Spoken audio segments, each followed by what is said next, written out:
తెలంగాణ భవన్లో మాజీ మంత్రి జగదీష్ రెడ్డి మాట్లాడుతున్నారు. లైవ్ ద్వారా చూద్దాం.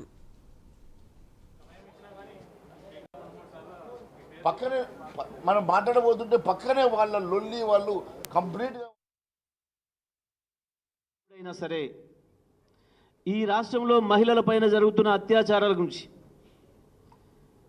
వాళ్ళకు అండగా వాళ్ళకు ఊరటగా శాసనసభ దృష్టికి తీసుకురావాలని వాళ్ళకు ఒక ధైర్యాన్ని ఇప్పియాలని చెప్పి సబితక్క ఏదైతే మాట్లాడిందో ఏదైతే ప్రయత్నం చేసిందో అది కంటగింపుగా మారింది. వీళ్ళకు అది కంటగింపుగా మారింది. అందుకే అదును చూసి దాడి చేయాలన్న పద్ధతుల్లో ఒక దొంగల్లాగా ఒక దుర్మార్గుల్లాగా ప్రవర్తించారు.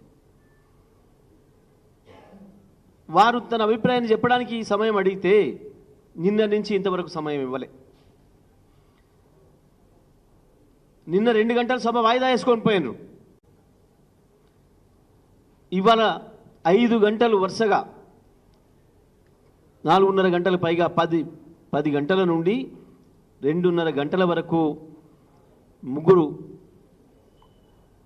ఆడపడుచులు, ముగ్గురు అక్కలు, ముగ్గురు తెలంగాణ బిడ్డలు వాళ్ళు ఎదురుగా నిలబడి ఉంటే కనీస సోయి లేదు, ఇంగిత జ్ఞానం లేదు. ఈ రాష్ట్ర మహిళలు చూస్తున్నారు అన్న సోయి లేదు.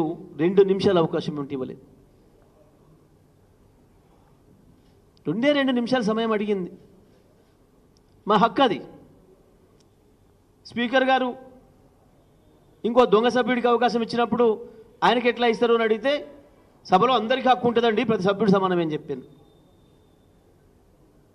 మరి మహిళలకే హక్కు లేదన్నట్ట. ఈ రాష్ట్ర శాసనసభలో కూడా మహిళలకు హక్కు ఉండదు, రక్షణ ఉండదన్నట్ట. రోజుకు 4 మానవంగాలు జరుగుతున్నాయి బయట. వాస్తవానికి వాటిల్లో కూడా అవి జరగడానికి ప్రధానమైన కారణం కూడా ముఖ్యమంత్రి గారి మాటలు, ముఖ్యమంత్రి గారి చేష్టలు. పోలీసులను స్వేచ్ఛగా పనిచేయనీయకుండా దుర్మార్గుల్ని, దొంగల్ని కఠినంగా అణచివేసే అవకాశాలు లేకుండా పైరవీలు చేసి అటువంటి దొంగల్ని, రేపిస్టుల్ని కాపాడుతున్నారు. కాబట్టే ఈ ప్రభుత్వం రోజు రోజుకు రెచ్చిపోతున్నారు. నిన్న సమాచారం వస్తుంది, రాష్ట్ర మంత్రులు, ఎమ్మెల్యేలకు సంబంధించిన వాళ్ళే ఈ రేపుల్లో పాల్గొంటున్నారు చాలా చోట్ల అని. వాళ్ళని కాపాడే ప్రయత్నం చేస్తున్నారు వీళ్ళు. అందుకనే పోలీసుల మనోస్థైర్యం దెబ్బతింటుంది. నేరస్తుల్ని అణచివేసేదానికి పోలీసులు వెనుకంజ వేయాల్సి వస్తుంది, నేరస్తులను అరెస్ట్ చేయడానికి వెనుకంజ వేయాల్సి వస్తుంది అనే మాట.